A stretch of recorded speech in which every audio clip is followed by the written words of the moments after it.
ओम शांति। प्रातः मुरली। ओम शांति। बाप दादा 9/8/2025 के परमात्मा मधुर महावाक्य। मीठे बच्चे, ये पुरुषोत्तम संगम युग कल्याणकारी युग है। इसमें ही पढ़ाई से तुम्हें श्री कृष्ण पुरी का मालिक बनना है। प्रश्न है, बाप माताओं पर ज्ञान का कलश क्यों रखते हैं? कौन सी एक रिवाज भारत में ही चलती है? उत्तर, पवित्रता की राखी बांध सबको पतित से पावन बनाने के लिए बाप माताओं पर ज्ञान का कलश रखते हैं। रक्षाबंधन का भी भारत में ही रिवाज है। बहन भाई को राखी बांधती है, ये पवित्रता की निशानी है। बाप कहते हैं, बच्चे तुम मामेकम याद करो तो पावन दुनिया के मालिक बन जाएंगे। गीत, भोलेनाथ से निराला ना कोई और। ओम शांति। ये है भोलेनाथ की महिमा, जिसके लिए कहते हैं देने वाला है। तुम बच्चे जानते हो कि श्री लक्ष्मी नारायण को ये राजभाग किसने दिया?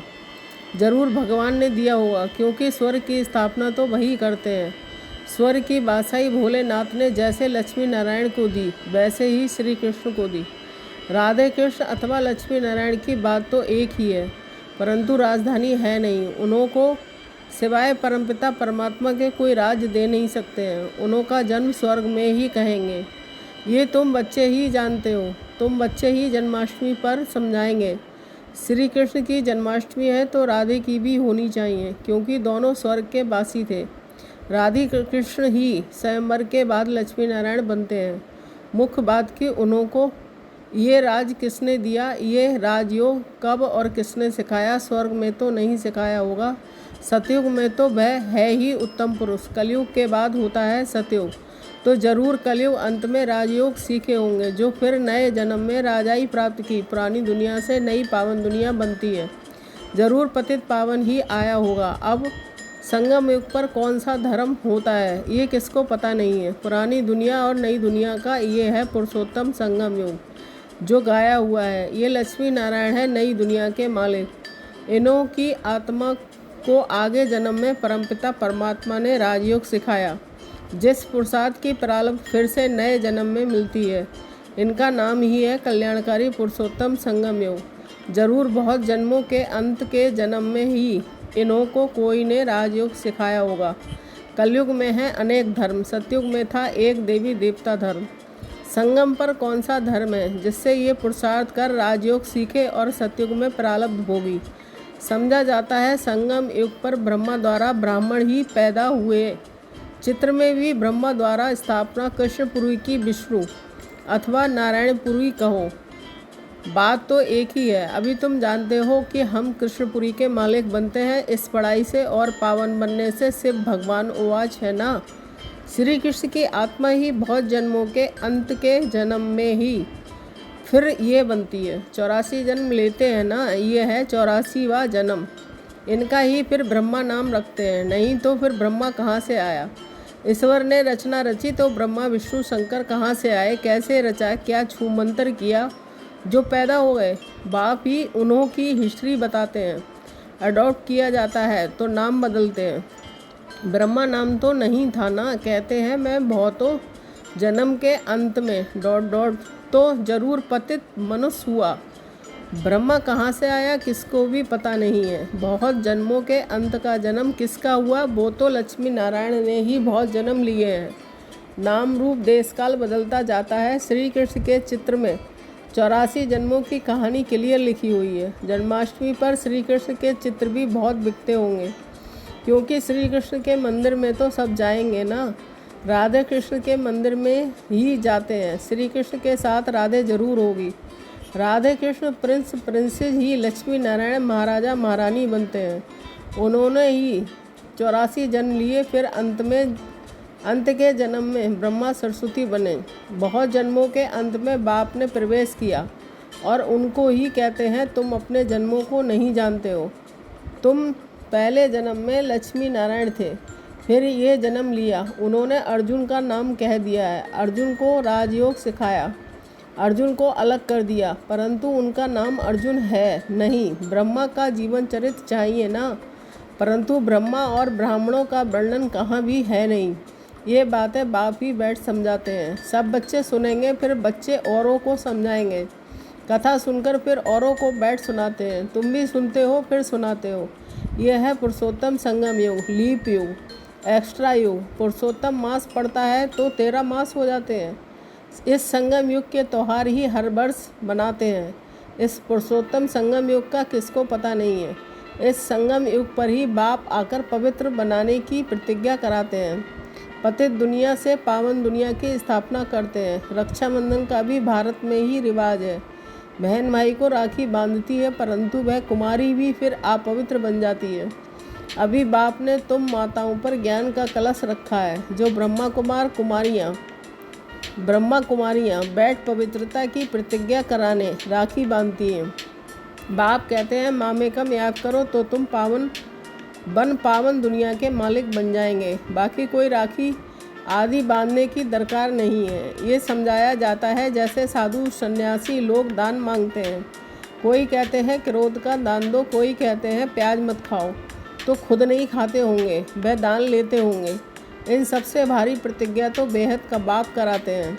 तुम पावन बनना चाहते हो तो पतित पावन बाप को याद करो।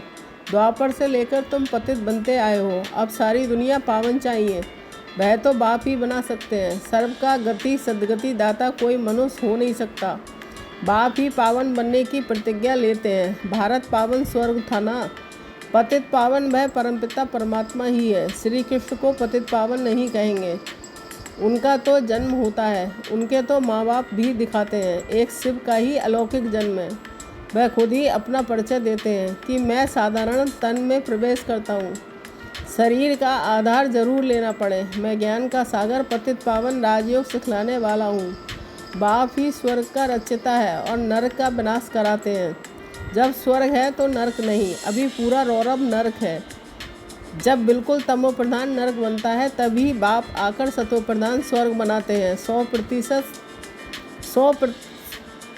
पतित से 100% पावन बनाते हैं। पहला जन्म जरूर सतो प्रधान ही मिलेगा। बच्चों को विचार सागर मंथन कर भाषण करना है, समझाना फिर हर एक का अलग अलग होगा। बाप भी आज एक बात, कल फिर दूसरी बात समझाएंगे। एक जैसी समझानी तो हो ना सके। समझो टेप से कोई एक्यूरेट सुने भी, परंतु फिर एक्यूरेट सुना नहीं सकेंगे। फ़र्क ज़रूर पड़ता है। बाप जो सुनाते हैं तुम जानते हो, ड्रामा में सारी नूद है। अक्षर बाई अक्षर जो कल पहले सुनाया था वह फिर आज सुनाते हैं। ये रिकॉर्ड भरा हुआ है। भगवान खुद कहते हैं कि मैंने जो 5000 वर्ष पहले हुबहू अक्षर बाई अक्षर सुनाया है वही सुनाता हूँ। ये शूट किया हुआ ड्रामा है, इसमें फ़र्क जरा भी नहीं पड़ सकता। इतनी छोटी आत्मा में मैं रिकॉर्ड भरा हुआ है। अब श्री कृष्ण जन्माष्टमी कब हुई थी ये भी बच्चे समझते हैं। आज से 5000 वर्ष से कुछ दिन कम कहेंगे, क्योंकि अभी पढ़ रहे हैं। नई दुनिया की स्थापना हो रही है। बच्चों के दिल में कितनी खुशी है। तुम जानते हो श्री कृष्ण की आत्मा ने 84 का चक्र लगाया है। अब फिर श्री कृष्ण के नाम रूप में आ रही है। चित्र में दिखाया है, पुरानी दुनिया को लात मार रहे हैं। नई दुनिया हाथ में है, अभी पढ़ रहे हैं, इसलिए कहा जाता है श्री कृष्ण आ रहे हैं। ज़रूर बाप बहुत जन्मों के अंत में ही पढ़ाएंगे। ये पढ़ाई पूरी होगी तो श्री कृष्ण जन्म लेंगे। बाकी थोड़ा टाइम है पढ़ाई का। ज़रूर अनेक धर्मों का विनाश होने के बाद श्री कृष्ण का जन्म हुआ होगा। सो भी एक श्री कृष्ण तो नहीं, सारी श्री कृष्णपुरी होगी। ये ब्राह्मण ही हैं जो फिर ये राजयोग सीख देवता पद पाएंगे। देवताएं बनते ही हैं नॉलेज से। बाप आकर मनुष्य देवता बनाते हैं पढ़ाई से। ये पाठशाला है, इसमें सबसे जास्ती टाइम लगता है। पढ़ाई तो सहज है, बाकी योग में है मेहनत। तुम बता सकते हो श्री कृष्ण की आत्मा जब राजयोग सीख रही है परमपिता परमात्मा द्वारा, शिव बाबा द्वारा हम आत्माओं को पढ़ा रहे हैं विष्णुपुरी का राज्य देने। हम प्रजापिता ब्रह्मा के बच्चे ब्राह्मण ब्राह्मणियाँ हैं। यह है संगम युग। ये बहुत छोटा सा युग है। चोटी सबसे छोटी होती है ना, फिर उनमें बड़ा मुख, उनसे बड़ी बाहें, उनसे बड़ा पेट, उनसे बड़ी टांगें विराट रूप में दिखाते हैं, परंतु उसकी समझानी कोई नहीं देते। तुम बच्चों को ये 84 जन्मों के चक्र का राज समझाना है। शिव जयंती के बाद श्री कृष्ण जयंती। तुम बच्चों के लिए ये है संगम युग। तुम्हारे लिए कलयुग पूरा हो गया। बाप कहते हैं मीठे बच्चों, अब मैं आया हूँ तुमको सुखधाम शांतिधाम ले जाने के लिए। तुम सुखधाम के रहवासी थे, फिर दुखधाम में आए। पुकारते हो बाबा आओ इस पुरानी दुनिया में। तुम्हारी दुनिया तो नहीं है। अभी तुम क्या कर रहे हो? योग बल से अपनी दुनिया स्थापन कर रहे हो। कहाँ भी जाता है अहिंसा परमो देवी देवता धर्म। तुमको अहिंसक बनना है, ना काम कटारी चलानी है, ना लड़ना झगड़ना है। बाप कहते हैं मैं हर 5000 वर्ष बाद आता हूँ, लाखों वर्ष की बात ही नहीं है। बाप कहते हैं यज्ञ तप दान पुण्य आदि करते तुम नीचे गिरते आए हो। ज्ञान से ही सद्गति होती है। मनुष्य तो कुंभकर्ण की नींद में सोए हुए हैं, जो जगते ही नहीं हैं। इसलिए बाप कहते हैं मैं कल्प कल्प आता हूँ। मेरा भी ड्रामा में पार्ट है। पार्ट बगैर मैं भी कुछ नहीं कर सकता हूँ। मैं भी ड्रामा के बंधन में हूँ। पूरे टाइम पर आता हूँ। ड्रामा के प्लान अनुसार मैं तुम बच्चों को वापस ले जाता हूँ। अब कहता हूँ मन मनाओ, परंतु इनका भी अर्थ कोई नहीं जानते हैं। बाप कहते हैं देह के सब संबंध छोड़ मामेकम याद करो तो तुम पावन बन जाएंगे। बच्चे मेहनत करते रहते हैं बाप को याद करने की। ये है ईश्वरीय विश्वविद्यालय। सारे विश्व को सद्गति देने वाला दूसरा कोई ईश्वरीय विश्वविद्यालय हो न सके। ईश्वर बाप खुद आकर सारे विश्व को चेंज कर देते हैं।